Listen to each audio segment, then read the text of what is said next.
በዓለም ሁሉ ያላችሁ ቋንቋዬን የምትሰሙ ቅዱሳን ሁላችሁ ሰላም ለእናንተ ይሁን። የጌታችንና የመድኃኒታችን የኢየሱስ ክርስቶስ አባትና አምላክ የተባረከ ይሁን። በደሙ መጥቶ እኛን ለዋጀን ጸጋውን ለኛ በማካፈል ምርኮን ማርኮ ለኛ በመስጠት እኛን ያቆመው የጌታችን የኢየሱስ ክርስቶስ ስም የተባረከ ይሁን። አምልኳችን ትክክለኛ እንዲሆን የሚያስተምረን መንፈስ ቅዱስ አሁን ከኛ ጋር በዓለም ሆኖ ብዙ ነገርን እያስተማረን ነው። የሚያስተምረን መንፈስ ቅዱስ ነው። ጌታ ኢየሱስም የተናገረው ይሄንን ነው። አስተማሪው መንፈስ ቅዱስ ሲመጣ ሁሉን ያስተምራችኋል። እሱ እናንተን ያስተምራል። እኔ አሁን የሚናገረውን በስጋ ሆናችሁ ወይም በዚህ ባላችሁት አእምሮ ምንም መሸከም አትችሉም፣ ከአእምሮአችሁ በላይ ነውና እኔ የሚናገረውን በእኔ ያለው መንፈስ ቅዱስ በእናንተ ውስጥ ሲሆን እሱ ደግሞ መልሶ ያስተምራችኋል። ያኔ ታስታውሳላችሁ፣ ያኔ ታውቃላችሁ ብሎ ጌታ ኢየሱስ ለደቀ መዛሙርቶቹ እንደተናገረ ጌታ ኢየሱስ በአብ ቀኝ ሄዶ ከብሮ ሞትን አሸንፎ ከሥጋ ኃይል በላይ ሆኖ ስልጣን በሰማይና በምድር ሁሉ ተቀብሎ ከአብ ጋር ያለውን አንድነቱን ካሳየ በኋላ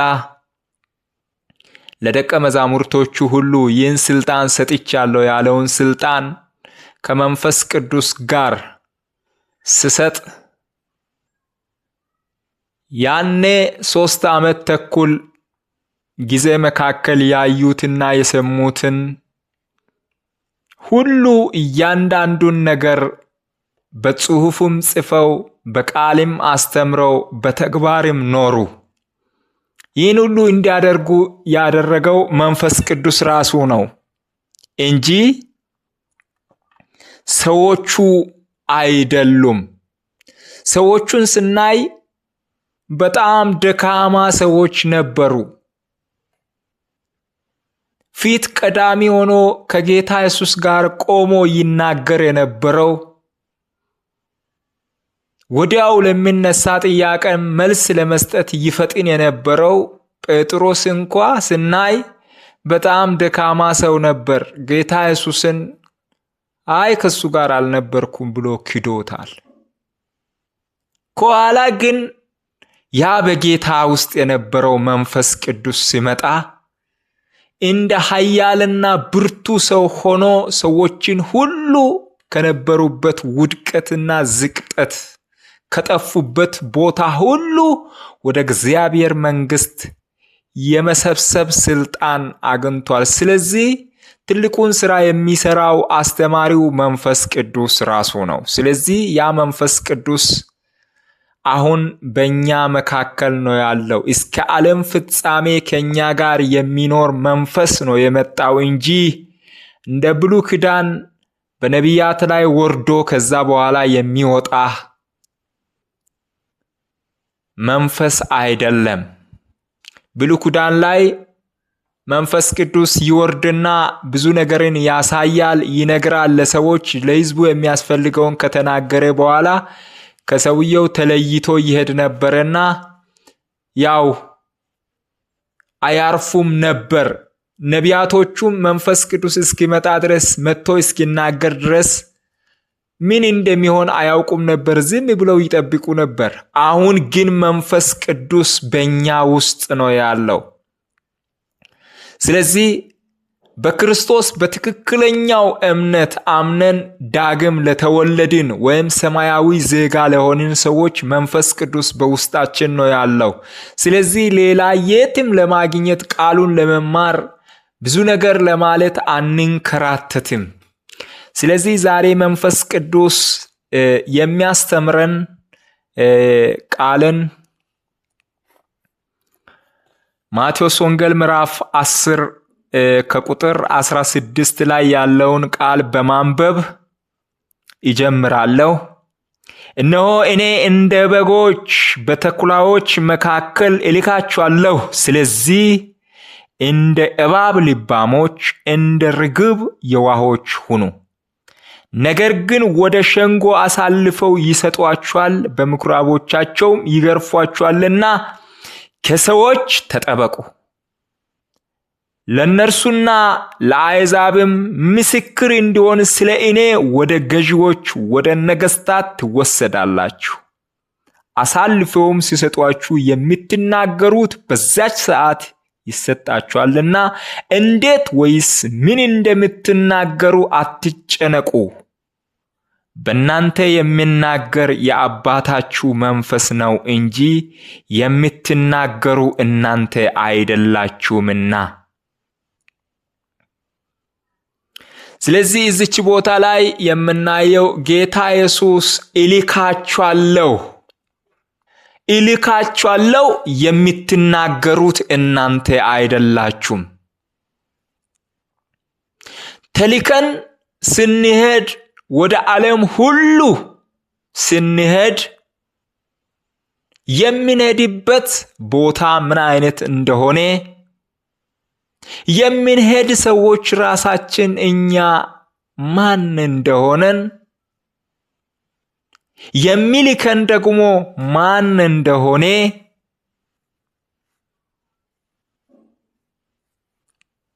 ደሞዛችንስ ደግሞ ምን እንደሆነ ሁሉንም አውቀን ተረድተን ተምረን ነው የምንላከው።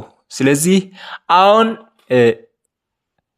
አጭር በሆነው ጊዜ መካከል የማወራው ተልከናል የምለው ሐሳብ ላይ ነው። ተልከናል፣ እኛ ተልከናል። የት ነው የተላክነው?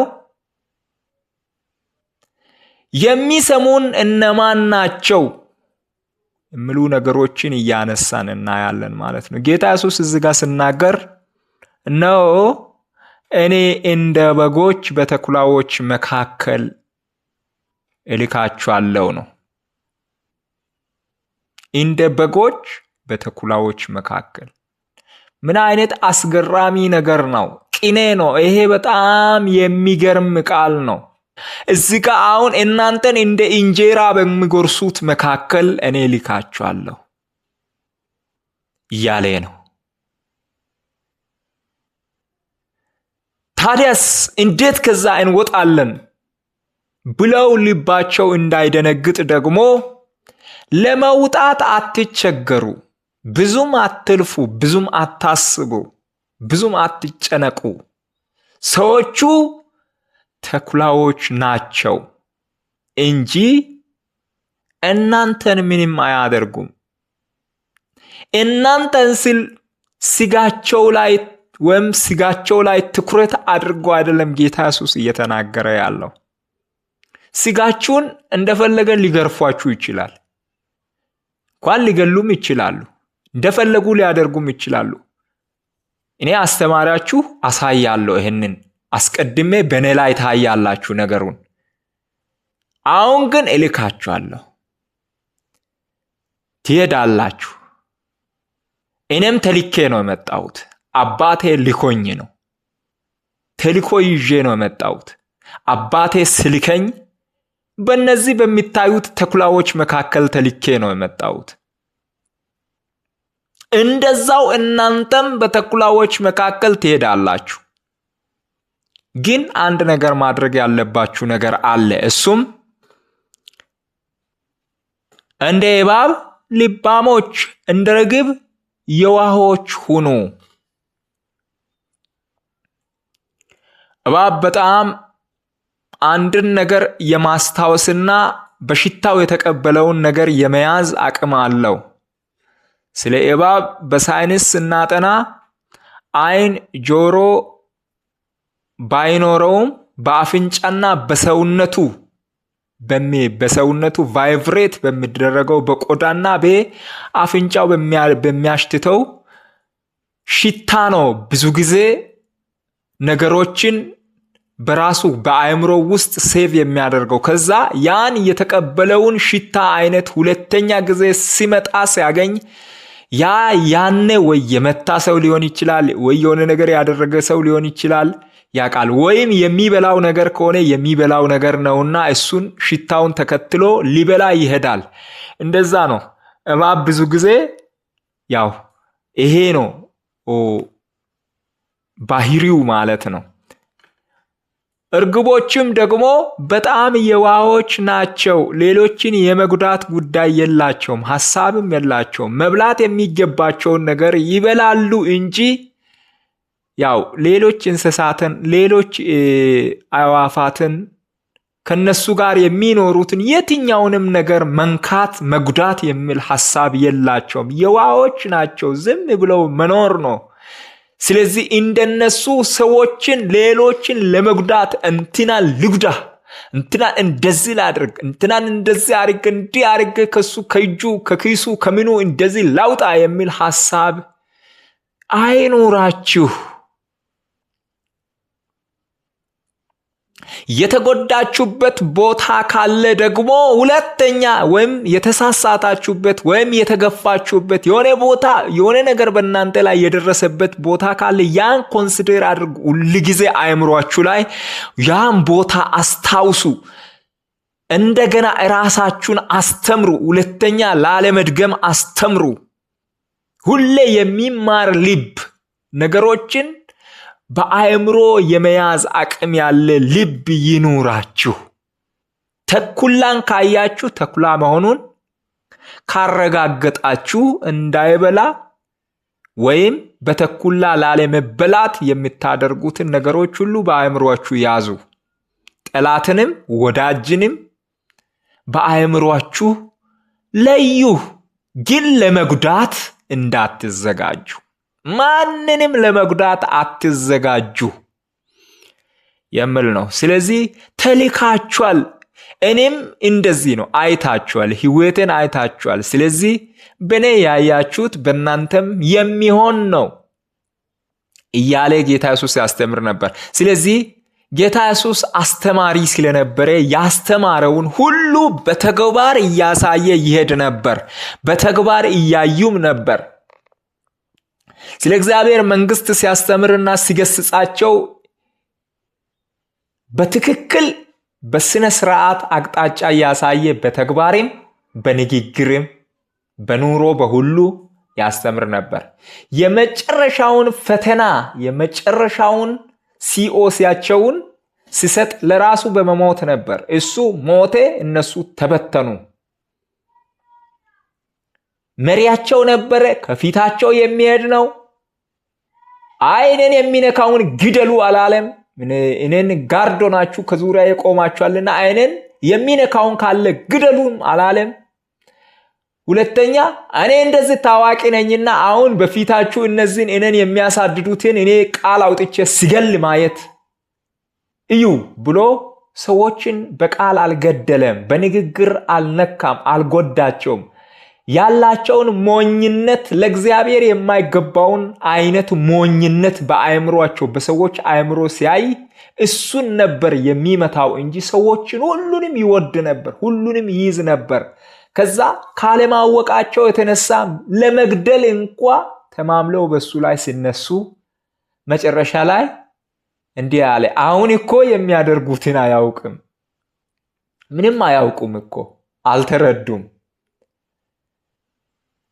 ለነሱ ህይወት ይዤ የመጣሁት እኔን እየገደሉኝ እኮ ነው። አስፈላጊ ምግብ፣ ህይወት የሚሰጠውን ምግብ ይዤ የመጣሁት እኔን እየገደሉኝ እኮ ነው። ልክ እንደ ያዕቆብ ልጆች፣ እንደ ዮሴፍ ወንድሞች፣ ዮሴፍ ለነሱ ስንቅ ይዞ ለረሃባቸው ይዞ ሲሄድ እነሱ ደግሞ ሰይፍ ይዘው ጠበቁ ለመግደል። እንደሱ አይነት አሁንም ጌታ ኢየሱስ ላይም እሱ ህይወት ይዞላቸው አዳም ጥሎ ከገነት ጥሎ የመጣውን ህይወት ሞት ተሸክሞ ህይወትን ጥሎ ሲመጣ ህይወትን ከነሱ ኋላ ተከትሎ ይዞ ሲመጣ አሁንም ሰዎቹ ሁሉም ተነስተው ይሄ ህይወት ያመጣው ሰውየውን መግደል አለብን ብለው ሲነሱ የሚያደርጉትን አያውቁም እኮ። ስለዚህ አባቴ ይቅር በላቸው፣ አያውቁም። ይህን ስናገር ቅን በልቡ ይዞ አይደለም ጌታ ኢየሱስ ነገ እነሱን እኔ ከትንሣኤ በኋላ አጠፋቸዋለሁ ብሎ አይደለም። በፍቅር ነው። ሙሉ ፍቅሩን ሲገልጽ ነው። ስለዚህ ሁላችንም ሙሉ ፍቅርን በመግለጽ እንድናገለግል ዘንድ ተልከናል። የተላክነው ለዓለም ሁሉ ነው፣ ለሰው ዘር ሁሉ ነው። ለዓለም ሁሉ ነው፣ ለሰው ዘር ሁሉ ነው። ለማንም ሳናዳላ፣ ነጭ ነው ሳንል፣ ጥቁር ነው ሳንል፣ የተማረ ነው ሳንል፣ ያልተማረ ነው ሳንል እያንዳንዱን ነፍስ ከሰማይ ከእግዚአብሔር ዘንድ እስትንፋስ ለሱ የተሰጠለትን ነፍስ ሁሉ ለማዳን ተልከናል ማለት ነው። ስለዚህ አሁን ሰዎች በሚያደርጉት ነገር አያውቁም፣ አሁን አልተረዱም፣ ምንም በአእምሮአቸው ውስጥ የለም። ብዙ ወንድሞቼ ያው አያለው የብዙዎችን ትምህርትና የብዙዎችን አገልግሎት ሳይ ብዙዎች ሲጨነቁ ሰዎችን ወደ እውነት ለማምጣት ሲያስቡ አያለው። ጥሩ ነው። እንዲህ ስታደርጉ በሃይማኖት ላይ ተኮር አድርጋችሁ አትነሱ። አንድ ሃይማኖት ከሆነ የቀረው ሃይማኖት እንዲጠፋ ጥለናል ማለት ነው። አንድ ብሔር ላይ ከሆነ የቀረው ብሔር እንዲጠፋ ጥለናል ማለት ነው። ደግሞም እዛው መካከል ሁሉም ጋር ተኩላ አለ። እዛ ውስጥ ነው፣ እዛ ላይ ነው የተላክነው። ስለዚህ በተኩላዎች መካከል ነው የተላክነው። ተልከናል። የት? በተኩላዎች መካከል ወደዚህ ዓለም። እኛ የሰማይ ዜጋዎች ነን እንጂ ምድራዊ አይደለንም። ምድራዊ እንዳይደለን ራሳችንን ማወቅ ግዴታችን ነው። ጌታ ኢየሱስ ምድራዊ እንዳይደለ ነበር መጀመሪያ የሚያወራውና ያወቀውም የሚያወራውም እሱ ነበር። እኔ እኮ ከአብ መጥቻለሁ፣ አባቴ አብ ነው። አባቴ ዮሴፍ ነው አይልም፣ ማርያም ነው እናቴ ምናምን አይልም። ግን ተልካለሁ፣ ከላይ ተልካለሁ። የመጣውበት ዓላማ አለ። ለዚህ ዓላማ ተልኬ ነው የመጣውት ብሎ ያወራ ነበር። በዛው ላይ ደግሞ ሰዎች ፍጥጫ ከሱ ጋር ለምን አባቴ እንዴት እግዚአብሔር አብ ይሆናል? እኛም እናውቀው ዮሴፍ መሆን አለበት፣ እኛም እናውቀው ማርያም ያንተ እናት መሆን አለባት ነው።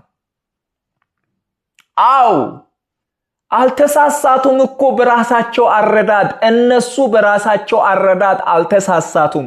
የመጣው ዕውቀት ግን አዲስ ዕውቀት ስለነበረ፣ አዳም ያልነካው ዕውቀት ስለነበረ፣ በአዳም ዘንድ ያልነበረ ዕውቀት ስለነበረ እሱ የሚያውቀው በምድር ላይ ሰው ከአንድ ሰው ሲወለድ የእንትና ልጅ የእንትና ዘር የእንትና በቀለም በእንትን እየተባለ በሰፈር እየተባለ ሰዎች ያው መድበው ሲያውቁ ነው ሰዎች የሚያውቁት እንጂ ከሰማይ አንድ ሰው መጣ ሲባል በፍጹም ሰው አያምንም። ስለዚህ ይህንን ነው ዮሐንስ ሲናገር በክርስቶስ ያመኑ ሰዎች፣ ክርስቶስን የተቀበሉ ሰዎች ከወንድ ፍቃድ አልተወለዱም። እሱም ከወንድ ፍቃድ እንዳልተወለደ ከወንድ ፍቃድ አልተወለዱም። ምድራዊ አይደሉም፣ ከእግዚአብሔር ተወልደዋሉ። ስለዚህ የእግዚአብሔር ልጆች ናቸው። አባታቸው እግዚአብሔር ነው። ምንም ስጋ የሚባል ነገር በእነሱ ውስጥ የለም። የሚመዘዝ የዘር ሐረግ የለም። ከአዳም ጀምሮ እየተቆጠረ የሚመጣ የዘር ሐረግ የላቸውም። አንድ አባታቸው እግዚአብሔር ነው። በቃ ከዛ ነው የሚነሳው። ራሳቸውንም የሚያውቁት ከዛ ነው። ስለዚህ ሌላ ከእግዚአብሔር ውጪ አያት፣ ቅድመ አያት ምናምን እየተባለ የሚቆጠር ዘር ለዘላለም የላቸው የሚለው የጌታ ስም የተባረከ ይሁን።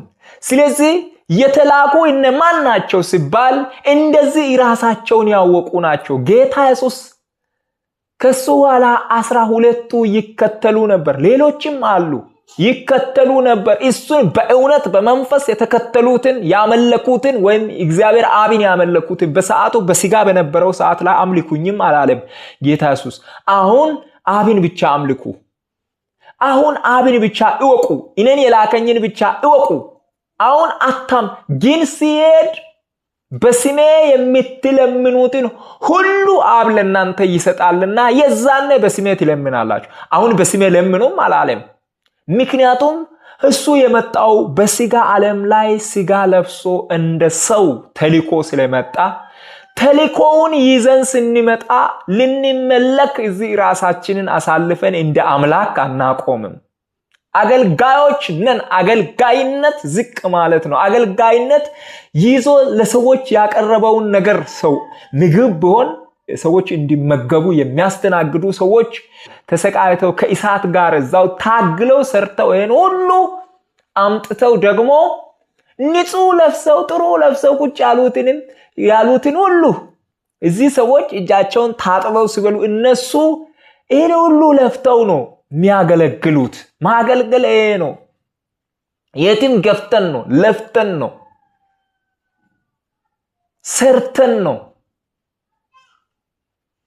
የትኛውም ሃይማኖት ሳንቅ ከሃይማኖቶች ጋር ቀርበን ያለውን ችግርና ያለውን መልካምም ያለውን ክፉንም በማየት ነው። ተኩላዎች ናቸው ካልን ተኩላዎችን ራሱ በስልት በጥበብ እኛ ሳንነከስ ሳንበላ ዕውቀቱን ማሳለፍ ለሰዎች ማሳለፍ በተኩላ የተበሉ ብዙዎች የተያዙ ብዙዎች ወንድሞቻችን ሳያውቁ እዛው ውስጥ ገብተው የቀሩ ወንድሞቻችን ይዘን እስከምንወጣ ድረስ እዛው መካከል ሰተት ብለን ገብተን ያለ ምንም ፍርሃት በጨለማው መካከል ገብተን እያበራን በጨለማ መካከል የቀሩ ወንድሞቻችንን እናወጣለን ማለት ነው። ዳግም ወደ መወለድ ወደ ዕውቀት እንዲመጡ ማንነታቸውን እንዲያገኙ በማድረግ እናገለግላለን ማለት ነው። ስለዚህ ተልከናል። ሲልከን እግዚአብሔር ሲልከን ጌታ ኢየሱስ ምንም ለስጋ መፍትሄ ይሄ ነው እንዲሁኑ ወይም ሮጣችሁ አምልጡ ወይም ከነሱ ጋር ጦርነት ፈጥራችሁ ተባክሳችሁ ሰባብራችሁ እነሱን እንደዚህ ግደሉ ምናምን እንደዚህ አድርጋችሁ ከዛ በኋላ የቀሩትን ይዛችሁ ውጡ የሚል ነገር ምንም አይነት መስፈርቶችን አላስቀመጠም። ያስቀመጠው የእውነትን ወንጌል ብቻ ቀጥታ እንድንናገር ከዛስ የሚድኑቱ ሰምተው ይዳኑ የማይድኑቱም መወለድ ያልቻሉትም እዛው ይቅሩ፣ ችግር የለም። ተወለዱ ካልተወለዱ ምንም ማድረግ አንችልም። እኛ ቃሉን ብቻ በእውነት እንናገራለን። ስለዚህ ለዛ ነው እኔ የሃይማኖት ካባ ለብሼ በህዝቡ መካከል መግባት አልፈልግም ብዬ ወስኜ እያስተማርኩ ያለሁት። ሁሉንም እወዳቸዋለሁ። እዛ እየተከተሉ ያሉ ሰዎችን ሁሉንም ማንም ሳይቀር የትኛውም ሃይማኖት የሚከተሉ ሰዎችን ይወዳሉ። ሰዎች ናቸዋ። ሰዎች ከእግዚአብሔር ዘንድ የተሰጣቸውን ይህንን እስትንፋስ ይህንን ነፍስ ለእግዚአብሔር መልሰው የሚሰጡበትን አቅጣጫ ለእግዚአብሔር ራሳቸውን የሚያዘጋጁበትን አቅጣጫ አሳያለሁ እንጂ ውድድርም የለኝም፣ ድርድርም የለኝም፣ ምንም የለኝም። ስለዚህ ከኔ ጋር በተመሳሳይ ያላችሁ ወንድሞች አላችሁ፣ ጸጋ ይብዛላችሁ። በዚህ ልክ ነው እንቅስቃሴያችን። ቃሉን በማወቅ የላከንን በማወቅ ነው። የላከን ምን አይነት ባህሪ ነበረው? ተልኮውን በስነ ስርዓት ፈጽሜ እኔ መጨረሻ ላይ ሪፖርት ማቅረብ ይችላለሁ። ለአብ ጌታ ኢየሱስ ሪፖርቱን ሲያቀርብ ደሙን ይዞ ነው የቀረበው ይላል ዕብራውያን ጸሐፊ። ሌሎች የእንስሳትን ደም ይዘው ይቀርቡ ነበር። እሱ የራሱን ደም ይዞ መጣ በአብ ፊት። ይሄው እኔ ስራ ሰርቻለሁ፣ ለዘላለም በዚህ ደም ስራዬን አትሜያለሁ። ይሄ ነው ስራዬ ብሎ በአብ ቀኝ ይዞ ሲገባ አብ ተቀበለው፣ ሁላችንም ዳንን። ይሄ የጌታ የኢየሱስ ክርስቶስ ደም እስከ አሁን ድረስ ስራውን እየሰራ ያለ ደም ነው። እስከ አሁን በሱ አማካይነት ለአብ ልጆች እየተገለጡ ያሉበት ደም ነው። ስለዚህ በዚህ ደም ነው እየተወለድን ያለ ነው። ያ ደም ለእግዚአብሔር ጌታ ኢየሱስ ያቀረበው ሪፖርት ነበር። ሁላችንም ይህንን ሪፖርት እኛም እናቀርባለን። ለነፍሳችን በመሳሳት አይደለም፣ ለነፍሳችን በመጨነቅ አይደለም፣ ለነፍሳችን በመጮህ አይደለም፣ ለነፍሳችን ደግሞ በማሰብ አይደለም የምናገለግለው። ለስጋችንም ጥቅም ፈልገን አይደለም፣ ለምንለብሰው፣ ለምንበላው፣ ለምንኖረው ኑሮ ብለን አይደለም። እዚህ ወንጌልን ስንሰራ ሌሎች ይኑሩ፣ ወንድሞቼ ይኑሩ፣ እኔ ልሙት። ጌታ ኢየሱስም ይህንን ነው ያገለገለው። እነዚህን ተዋቸው፣ እኔ ነኝ ያው ፊት ቀዳሚ ሆኜ ከአብ ተልኬ የመጣሁት፣ እነዚህን ተዋቸው፣ እኔን ስቀሉኝ ብሎ ነው ራሱን አሳልፎ የሰጠው። ዕውቀት የገባው ሰው ቀዳሚ መሆን ነው። እኔን ይኸው ተቀበሉ፣ የቀሩትን ያላወቁትን ያልተረዱትን ተዋቸው። ስለዚህ ለሰው ልጅ ሁሉ እንዲህ ብለን ነው በተኩላዎች መካከል የምንገባው። ተኩላዎች ሰዎች ናቸው። አው እዚሁ ስናገር ከሰዎች ተጠበቁ ነው ምለው። እነዚህ ምን አይነት ሰዎች ናቸው? ምን አይነት ሰዎች ናቸው? የእግዚአብሔር መንፈስ የሌለባቸው ሰዎች ናቸው። ተኩላዎች እነዚህ ናቸው። የእግዚአብሔር መንፈስ እንዳለባቸው ማወቅ የምንችለው በእግዚአብሔር መንፈስ መታረም ሲችሉ ነው። መንፈሱ እነሱን ማረም ሲችል በእነሱ ውስጥ የገባው መንፈስ እዚህ ስትሄድ እንደዚህ አይደለም፣ ትሳሰታለህ፣ ተመለስ። ወይም ሌላ ወንድሙ አይቶ እዚህ ጋር እኮ ልክ አይደለም ሲል በአንተ ውስጥ ያለው መንፈስ ልክ ነው፣ ስለዚህ በዚህ ልሂድ ብሎ የማይታረም ሰው ከሆነ ቀጥታ እያደረገ ላለው ስህተት ነው ብሎ ሳያምን ሰዎችን ቀጥታ ወደ አዝቅት፣ ወደ ሲኦል፣ ወደ ሞት ለማውረድ ወስኖ የሚጓዝ ሰው ከሆነ እሱ ተኩላ ነው። ስለዚህ ከተኩላ እንጠበቃለን፣ ወንድሞቻችንንም እንጠብቃለን።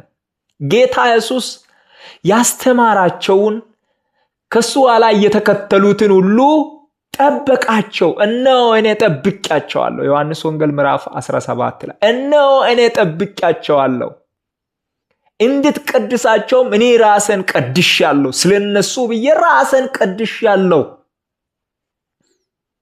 ስለዚህ ከዓለም አይደሉም፣ እኔ ግን ከዓለም እነሱን ጠርቻለሁ። በዓለም ይኖራሉ፣ ከዓለምም ወዴትም አልወስዳቸውም። እዚሁ ሆነው ያገለግላሉ፣ ተልኮዬን ያገለግላሉ። ያመጣሁትን የአብን ተልኮ የሚፈጽሙ እነሱ ናቸውና እዚህ አስቀምጬ ነው እኔ የሚሄደው። ስራዬን ጨርሻለሁ። እኔ እዚህ አርጌ እነሱን አርጌ ሄዳለሁ አሉ። ተኩላዎች በጣም በዙሪያቸው ሞልተዋሉ። በተኩላዎች መካከል ጥዬ ይሄዳለሁ። እንዲህ ሲል ከነሱ ተለይቶ በስጋ ስለሚሄድ ነው የተናገረው እንጂ በመንፈስ ከነሱ ተለይቶ ስለሚሄድ አይደለም። በነሱ ሆኖ የሚያስተምረውና የሚገስጸው ሁሉንም ስራ የሚያከናውነው ራሱ እግዚአብሔር አብ፣ እግዚአብሔር ወልድ፣ መንፈስ ቅዱስ እንደሆነ አንድነታቸውና ህብረታቸው እዚህ ውስጥ እንዳለ ያውቃልና እሱን ስናገር እኔና አብ አንድ እንደሆነን አንድ አድርጋቸው፣ እነሱም አንድነት እንዲኖራቸው አድርግ። ሁለተኛ እኛም በእነሱ እነሱም በእኛ እንደሆኑ ዓለም ያውቁ ዘንድ። እኔን አላወቁም፣ እንኳን እኔን አላወቁም፣ ይሄ ዓለም የእግዚአብሔርን ክብር ያውቅ ዘንድ እለምናለሁ ብሎ ጌታ ኢየሱስ ስለ ደቀ መዛሙርቶቹ ጸለየ። ስለዚህ እኛን ሲልክ እኛን በማስፈራራትና እየፈራን እየተንቀጠቀጠን ተሸሽገን በሆነ ቦታ ላይ እንድንቀመጥ አይደለም ጌታ ኢየሱስ የጠራን። ሂዱ፣ ድፈሩ። ለራሱም ደፋር ነበረ። በምንም ከሱ ጋር በዘመኑ የነበሩ ሰዎች በስጋ ማንነት ከሱ ጋር አይወዳደሩም ነበር። እሱ ምንም አልነበረውም፣ እነሱ ባለ ሀብቶች ነበሩ፣ የሃይማኖት ድርጅት ያላቸው፣ ምን ያላቸው፣ ንብረት ያላቸው፣ ሁሉም ነገር ያላቸው ነበሩና እሱ ግን በድፍረት በእነሱ ውስጥ የነበረውን ውሸተኛ አምልኮውን፣ በሃይማኖተኝነት የተሸበበውን ማንነታቸውን እየወቀሰ ያስተምር ነበር። እንደኔ እንደው እየወቀሳችሁ እውነትን ግለጡ፣ እስከ ዓለም ዳር ደግሞ ሂዱ። ስለዚህ ጌታ ኢየሱስ እኛን ልኮናል፣ ተልከናል። ወንድሞቼ ተልከናል፣ በጣም ተልከናል። ስለዚህ በተላክነው ማንነት ነው የምናገለግለው። ይህንን ስናገለግል በእውቀት ኃይል ሆነን፣ በሰማያዊ ማንነት ሆነን፣ ራሳችንን አውቀን እናገለግላለን። የተላክንበትን ዓላማ አውቀን እንሰራለን።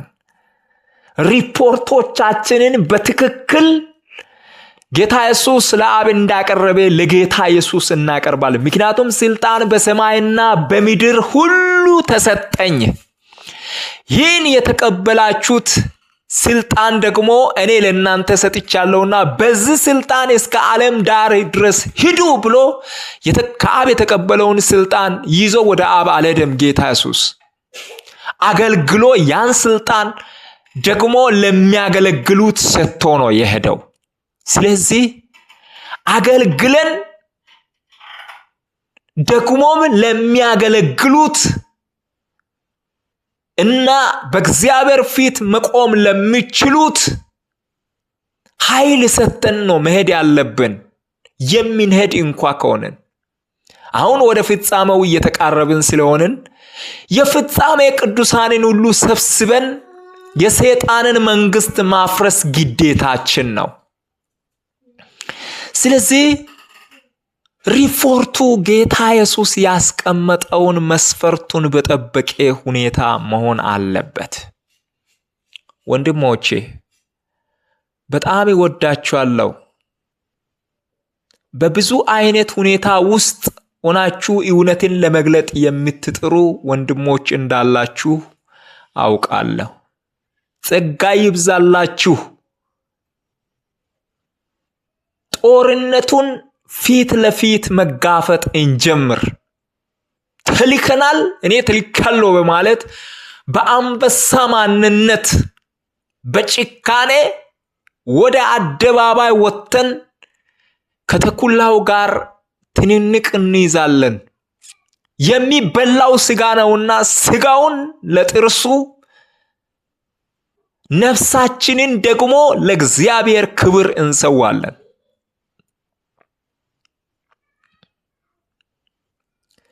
ጌታ ኢየሱስ ሲናገር ነፍሰን እኔ በራሴ ነው ማኖረው አለ። ለሚወደው አኖራለሁ። ነፍሴ በእጄ ነው ያለው። ማንም ሊነጥቃት አይችልም። ምክንያቱም አብ ለኔ ሲሰጥ ስራ ሰርቼ እስክመለስ ድረስ ሁሉንም ነገር እስክጨርስ ድረስ ሰጥቶኛል። አሁን የሚቆጣጠረው እኔ ነኝ፣ ክፉ ለማድረግም መልካም ለማድረግም። ስለዚህ እኔ ለላከኝ እኔ ነፍሰን አኖራለሁ እና ለበጎችም ነፍሰን አኖራለሁ።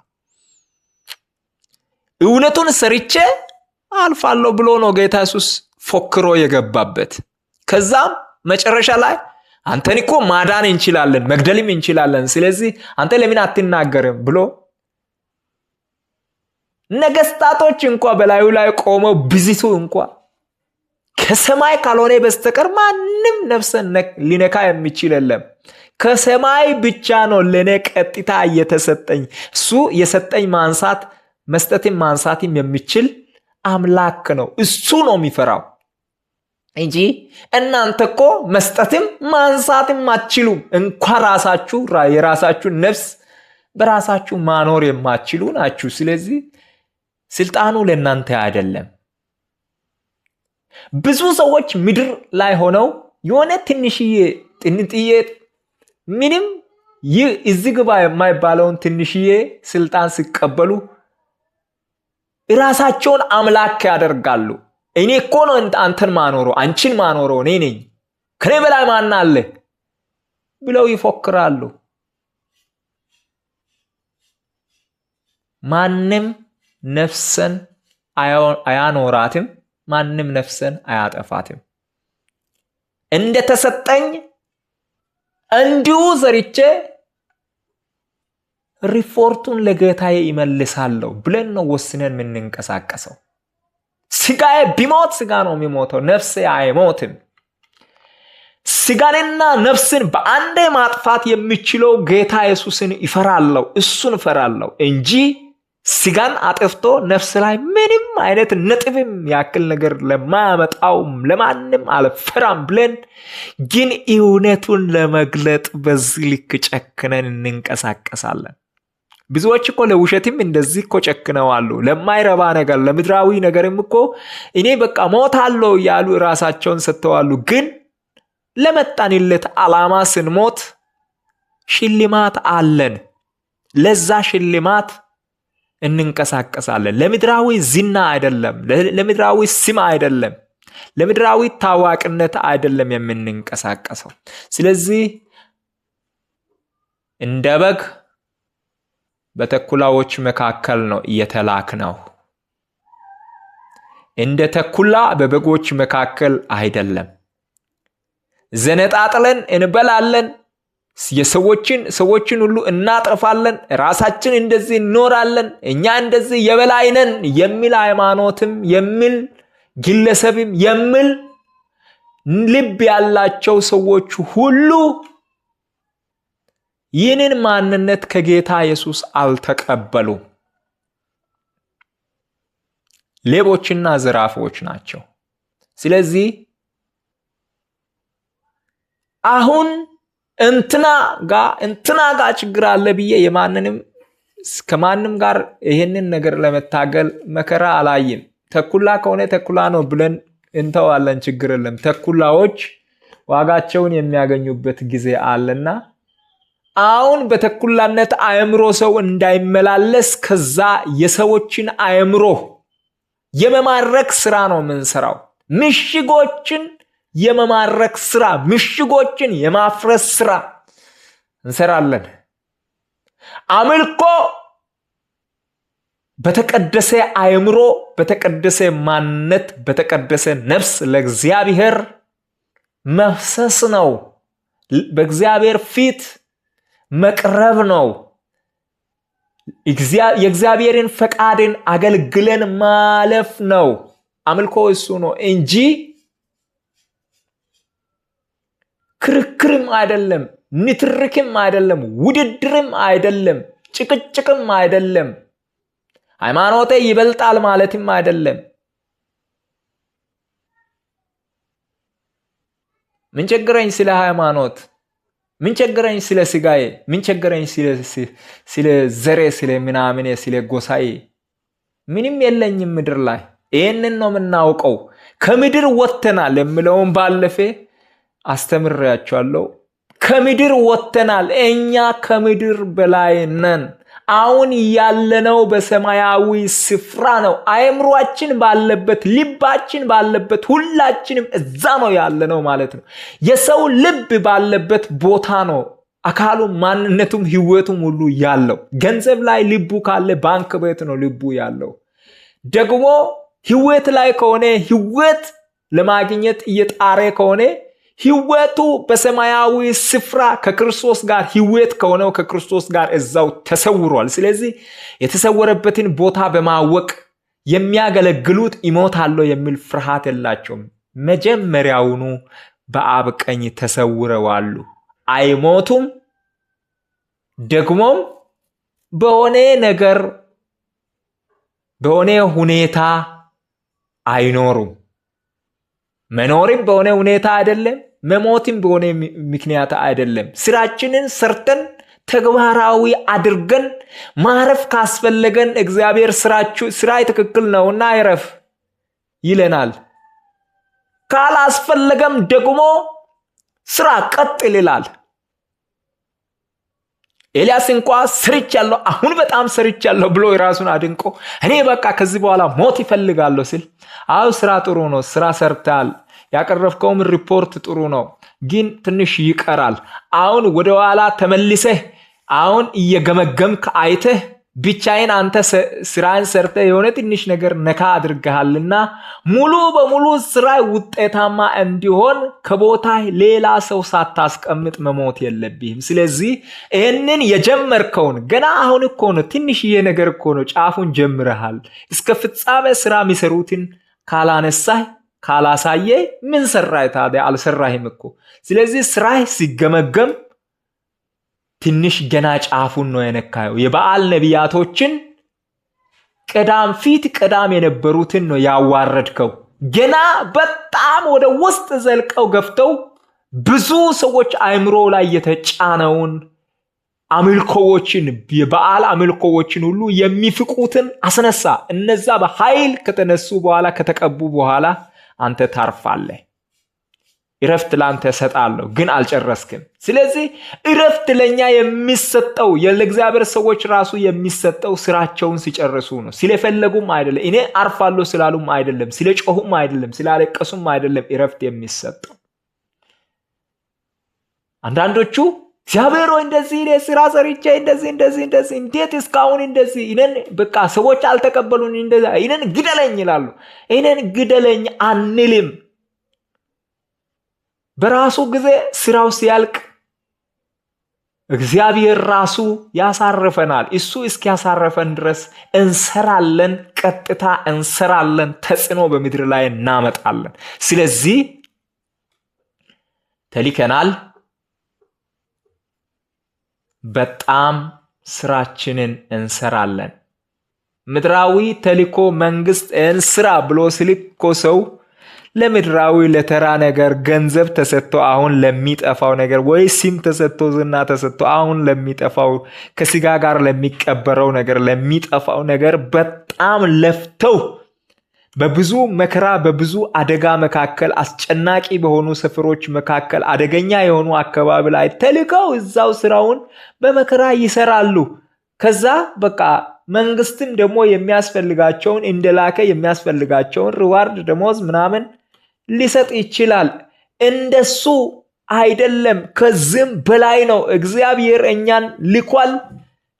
እያንዳንዳችን የመጣነው ከላይ ከእግዚአብሔር ዘንድ ነው። በእናቱ ሆድ በእናቱ ማይፀን ውስጥ በስጋ ውስጥ ሆኖ ይህንን እስትንፋስ የተቀበለ ሰው የለም።